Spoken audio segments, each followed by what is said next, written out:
Hello students, once again I welcome all the standard 9 students on this online classes.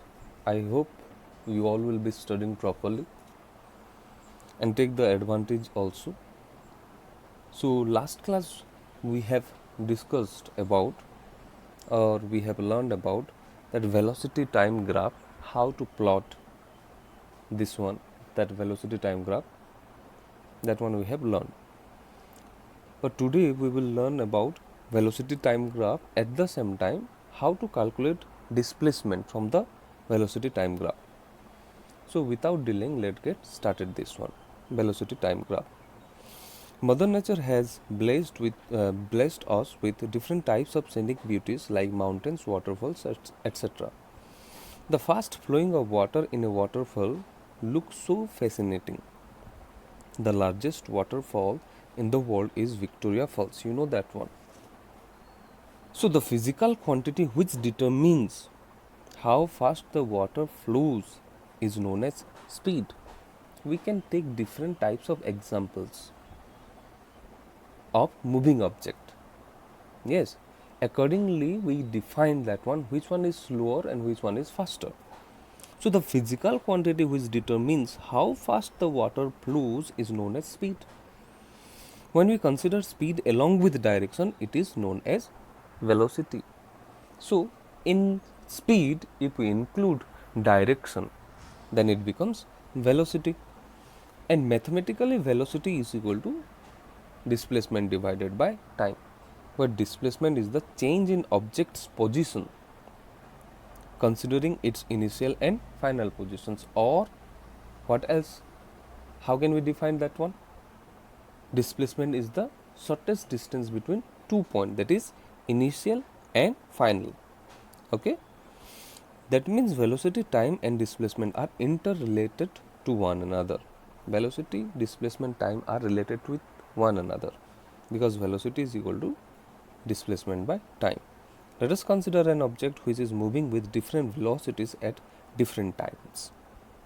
Here one example is given, object which is moving with different velocities at different time. Now let us put the values of velocities and time interval in a graph where velocity is plotted along y-axis and time is plotted along the x-axis. Here you can see that one.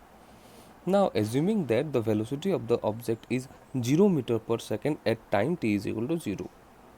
At time t is equal to 0, the velocity of the object is 0 meter per second, or it was in the state of rest only.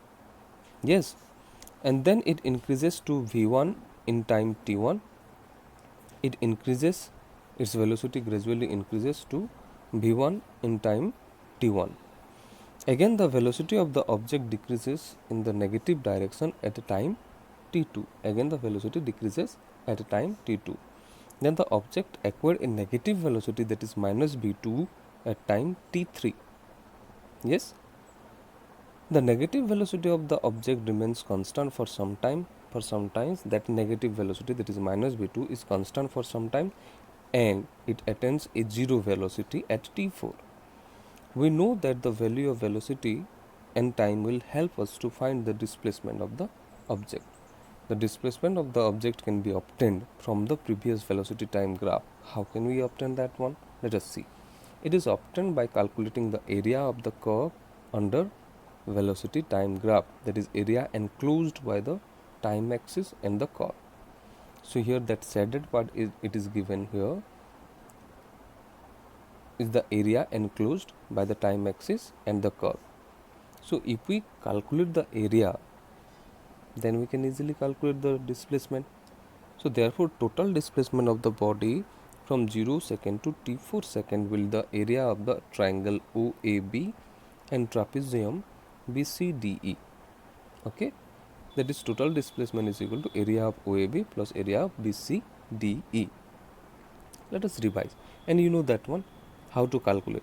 The formula for area of triangle is equal to half into base into height, and area of trapezium is equal to half into sum of the two parallel side into height.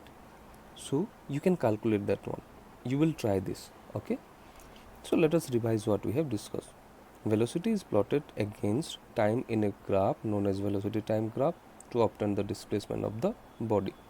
The total displacement of the body from the graph is obtained by calculating the area enclosed by the curve in the graph.